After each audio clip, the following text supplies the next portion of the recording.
Some truths hurt, and the ones that hurt most are often the ones that free us. No one owes you anything.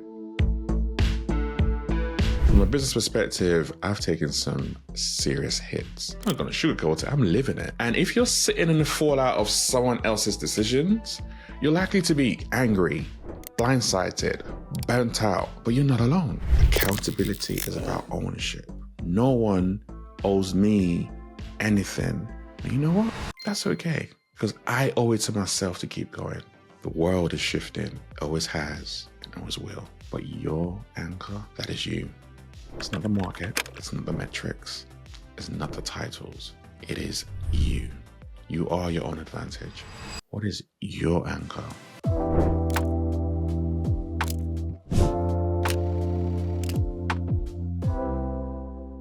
Some truths hurt, and the ones that hurt most are often the ones that free us. And on today's podcast, I'm going to talk about a truth, one that I'm going to say I had to visit recently. No one owes you anything.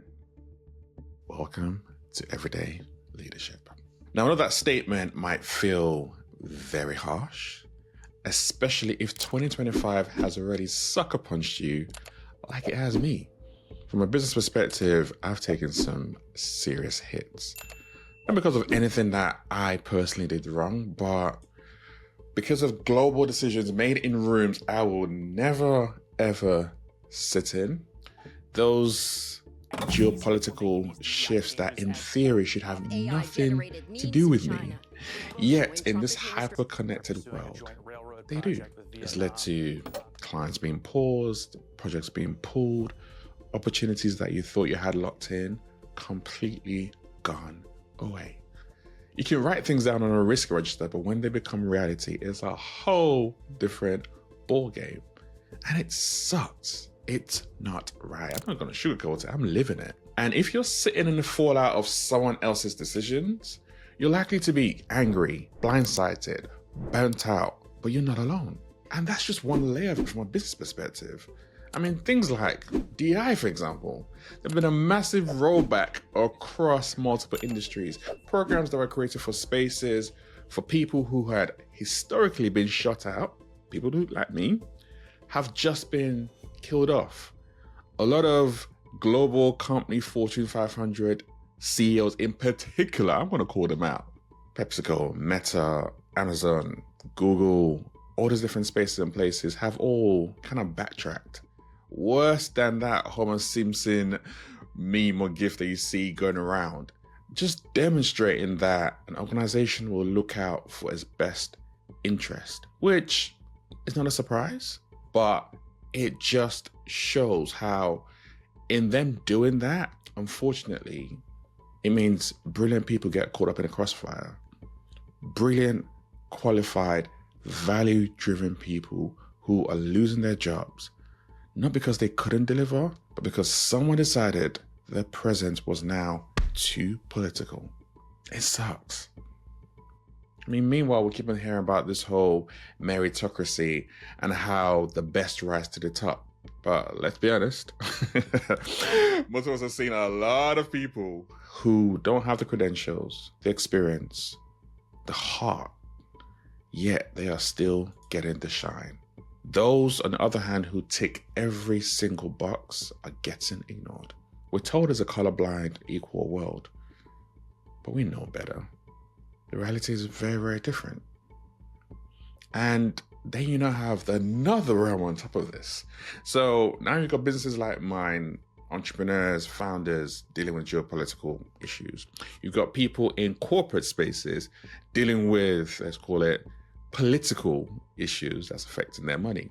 And even I've got other people on the other side who might be like, you know what, I've got money stored away, I'm safe, I got my 401k, I got my pension, I've got things squared away in my index funds, S&P 500, I'm great. Nah, no one is escaping this. Those who believe they had a safety in the stock market, the recent weeks, they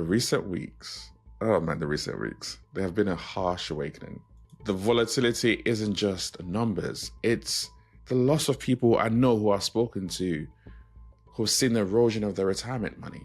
People who are due to go to university and would put that money away for their kids, now thinking, what's going to happen? My kid's due to go to university in September. My money's gone down so low. Financial security that people have spent years building have all gone away. It's been like watching someone play Jenga with the global economy, pulling out pieces at random, hoping it doesn't all come crashing down, while the rest of us are living in that tower. That's what it feels like when you have a president who's that someone who's making sweeping trade moves with little regard for long-term consequences. When you have someone, I'm going to say it, who is not qualified to be in that role, but they're sitting in it.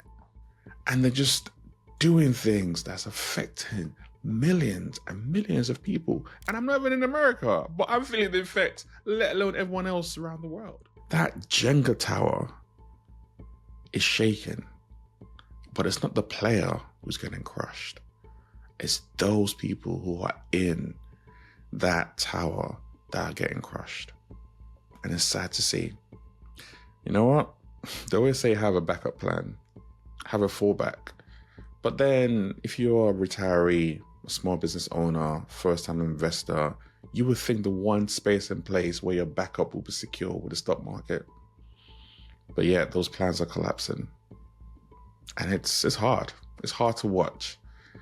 And you know what? In the middle of all this chaos, this confusion, this flat out mess of a system, are you just supposed to keep on going?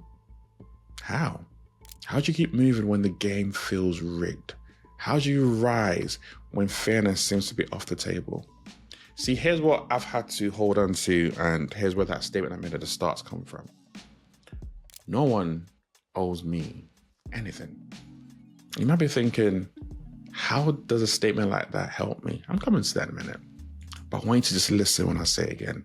No one owes you anything. Not the government, not the market, not the boardrooms, not the algorithm. No one owes you anything. No one owes you a shot, a seat, or the spotlight. And as painful as that is, it is a powerful mindset to adopt, and let me tell you why. Neuroscience will show that when we take ownership of our lives, our brain changes. We activate that prefrontal cortex, that part that's responsible for planning, decision-making, and emotional regulation. We regain our sense of agency, our belief that our actions matter, that we're not just pawns in someone else's game. And here's the beauty in that. Control leads to compliance. Autonomy leads to engagement.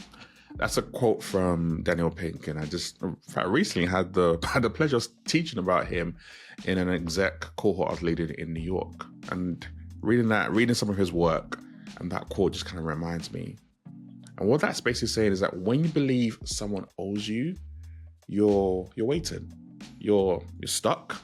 You're bitter. You're frustrated. And all of that doesn't build. Bitterness doesn't create. Bitterness doesn't lead. But when you take ownership, you open doors. You create options.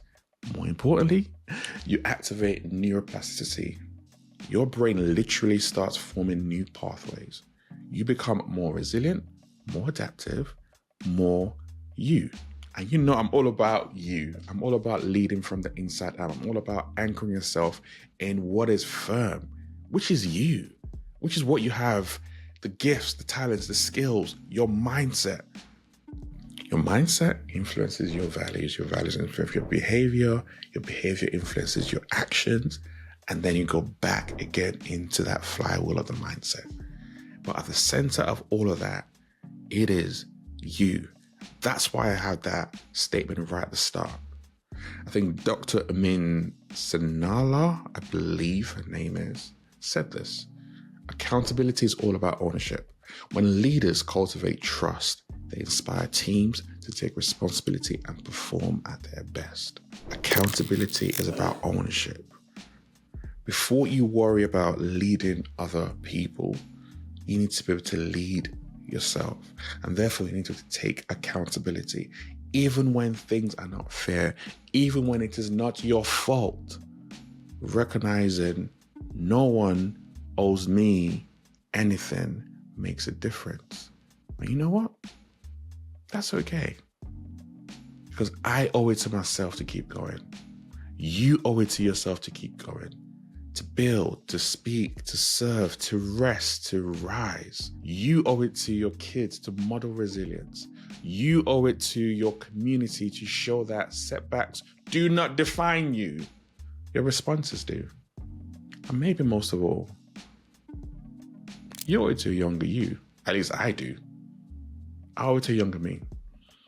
The one who once thought that being excellent will be enough. It wasn't then. And I learned that lesson the hard way quite early. And it still isn't now. But that doesn't mean that I stop being excellent. Instead, it means I double down. And I want you to do the same. Take your pain, take your frustration, take your disappointment, feel it, sit in it, name it, and then channel it. Because no one owes us anything. But we owe ourselves everything. I remember a number of years ago when I was in a situation where I had been talking to an organization for, I think it was roughly about 10 to 11 months. Back and forth, multiple conversations. This was still earlier when I first started Mindset Shift. And the person made me a promise. Send me the paperwork. The budget's locked in. We're going to do this. And I had planned around this coming in. Like I said, early in the game, this needs to lit at this particular time, which will allow me to bring in 2 more people into the organization and pay for X, Y, Z, do some stuff in my personal life. All this, everything was on this one deal. This person I've been speaking to for 11 months assured me. You know what happened? That person moved. That person moved on into another role, and that deal went away for 2 reasons. Number one, they didn't tell the new person that took over what had been happening, but they were still within the organization. I could email them. Only they didn't respond to my emails. For me to later find out 3 months later through another source, this person had basically been stringing me along, and they just couldn't say no to me. They've been working on their move for 9 months. So for 9 out of the 11 months, they knew they were going to move. For 9 out of the 11 months, they knew who was going to take over. They hadn't even prepped that person. They hadn't told me anything. When I say, hey, the way I wanted to react to that news and react to that person, you know, there's an older side of me that was going to come out. And I had to remind myself this statement. No one owes me anything. This is part of business. People are going to let you down. People are going to disappoint you. But I owe it to myself to rise from it. I owe it to my family to bounce back. I owe it to myself to not hold a grudge, to learn from that situation, but not let that bitterness, that anger, that frustration overwhelm me, because it wasn't helpful for anyone else. If you've been laid off, overlooked, or pushed out, hear me when I say, you're not crazy, you're not broken, you're not alone, and more importantly, you're not done. The world is shifting, it always has, and always will. You know, the saying goes, the only constant in life is change. It's a fact. But your anchor, that is you. For me, it's my faith, it's my family. What is your anchor? What does that look like? It has to come from the inside out. It's not the market. It's not the metrics. It's not the titles. It is you. You are your own advantage. You are your own asset. No one can take that from you unless you let them. If this has spoken to your season, where you are at, Share it with someone else, might be to think of it. Let's keep showing up for each other. Let's keep supporting each other. Let's keep leading from the inside out, not the outside in. This is Everyday Leadership. I'll see you all next time.